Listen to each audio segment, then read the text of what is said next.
Alright, Trekkies and Trekkers, now it's time for the second episode of Review of the Day, Explorers.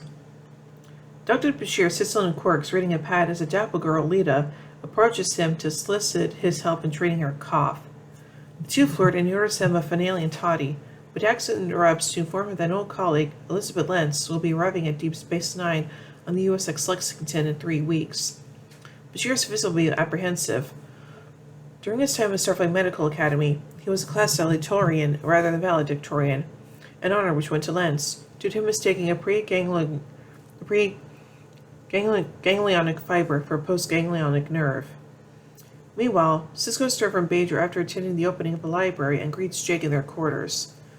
Jake notices that his father grew a beard, to which the elder Sisko stated that he felt it was time for a change. He asked his son what he thought of it, and Jake replied that he likes it. Sisko is extremely excited and shows Jake blueprints for a Bajoran lightship, a type of starship ancient Bajorans used to achieve spaceflight 800 years ago, with some scholars saying they made it all the way to Cardassia Prime, which Jake is highly skeptical of. Jake then wondered if such a ship could really fly, and this inspires Sisko to build and fly one in order to recreate the process. Sisko begins by procuring space in a cargo bay. Even though Chief O'Brien is unsure whether the ship is even spaceworthy, let alone if it can make it from Bajor to Cardassia, Sisko begins the laborious task of building a lightship from scratch. Furthermore, he wants to build it just like the Bajorans did with the same tools they used, because it'll be fun, with the only exception being the installation of a gravity net in the floor, as weightlessness makes him queasy. Intent on proving the vessel can fly, Sisko plans to fly all the way to the Denorius belt as his major goal. He doesn't know if he can get all the way to Cardassia as the ancient Bajorans supposedly did, a highly contested modern debate, but getting to the belt would be a good proving point. Taking a break from Milan's quarters, he asks Jake to accompany him, says it'll only be a few days, but Jake wants to see Leanne when she gets back from Bajor. Later, he takes another break when Dax stops by and pleasantly observes that she has not seen Sisko so excited since he and Jennifer decided to have a baby. Later, Jake receives a message in his quarters from Wellington, New Zealand on Earth. He's happy with it, but it makes him think. Going down to the cargo bay where Ben is working on the lightship, he says he now wants to go with his father.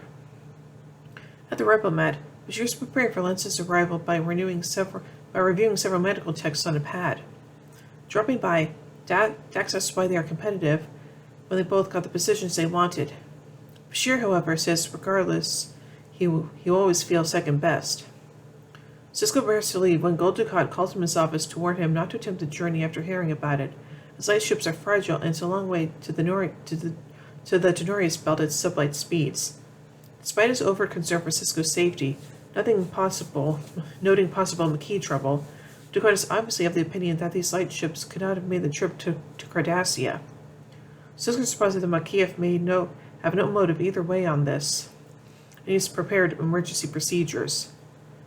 This is while implying a threat from Dukat, but he insists that's not the case. He ends the call wishing him luck instead. Jake and Ben bond during their voyage, and they both enjoy the tranquility of the lightship. With a few coordinated pulls of levers, the sails are up, and they are on their way. Ben is determined to do things exactly as the Bajorans did, even taking zero-gravity ration packs instead of a portable replicator. He asks Jake to change the heading a bit and then sits down, where he explains the next few actions they'll need to take. Jake notices the strange bathroom, designed for a zero-gravity environment, and his father tells him he will get the hang of it eventually. He's also not a fan of the rations. Ben tells him he's very glad he's here, even if he didn't want to come. Then, after weeks of hiding it from his father, Jake finally asks Ben to read a story he has been diligently working on. Meanwhile, Morn and Quark have made a bet on how long Bashir will talk with his old schoolmate when she arrives on the station. As usual, Otis kept tabs on the situation as well. Bashir nervously sits in Quark's with O'Brien, observing Lentz from afar, and finally gets up the nerve to talk to her. However, she walks past him as if he does not exist. Having read Jake's story, Ben appears reluctant to give his opinion of it. He is generally impressed, claiming the story shows a lot of promise, but does not feel his son has had experience with the issues being dealt with within the story. Jake seems to understand, and his father tells him he should keep writing. He then reveals he received a message from the Pennington School, New Zealand, with an offer for a writing fellowship. His father was surprised and pleased, but they are interrupted as there is a crash and one of the mast supports mass supports gives way. Ben says they need to immediately jettison the lightship's starboard spread. Without the spread, sail efficiency has been compromised. Ben's enthusiasm about the journey's chances wanes, but Jake encourages his father to press on. Meanwhile, Bashir and O'Brien drunkenly sing together in the latter's quarters. The doctor is perplexed by Lance's reaction, or lack thereof, to him, and the chief knows with amusement that Lance must be either in love with Bashir or is unable to stand him.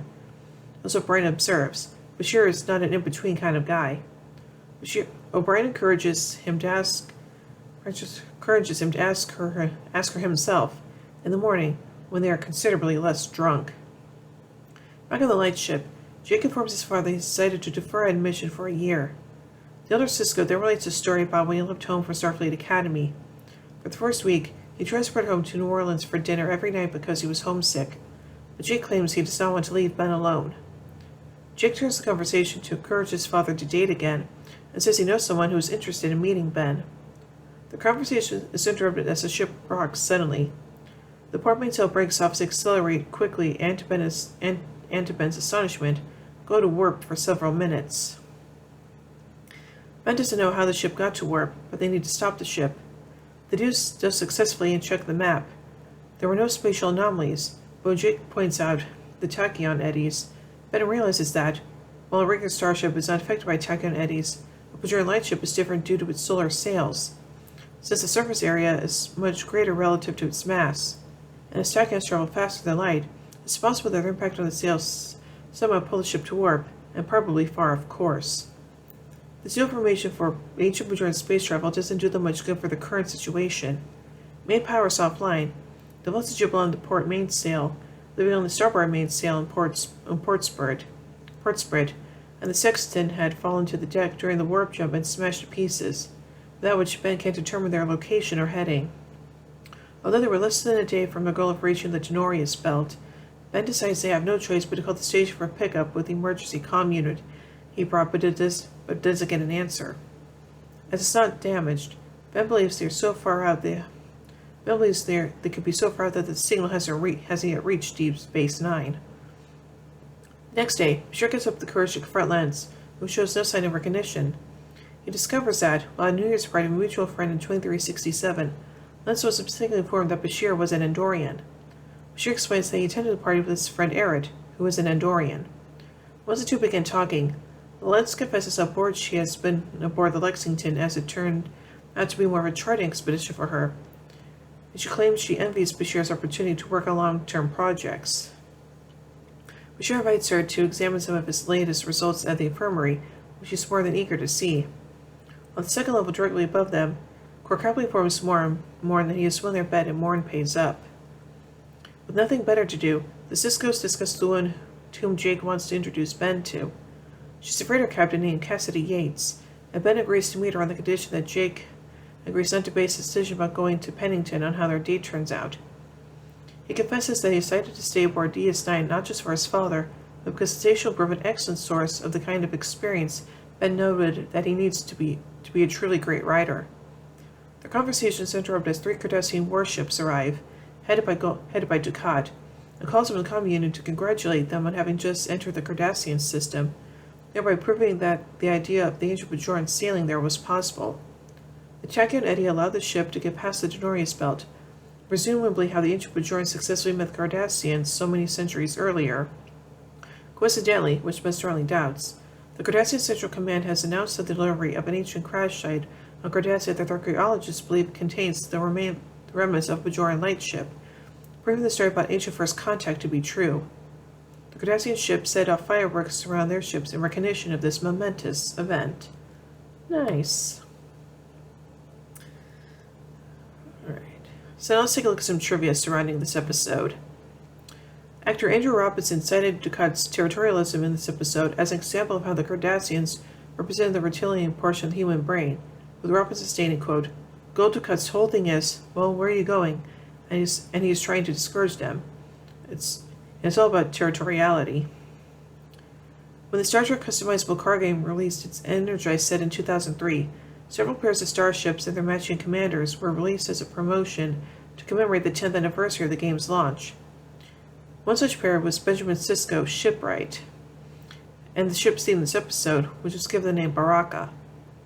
The liquor that O'Brien and Bashir were drinking is called Wee Bairns. And now let's take a look at some continuity.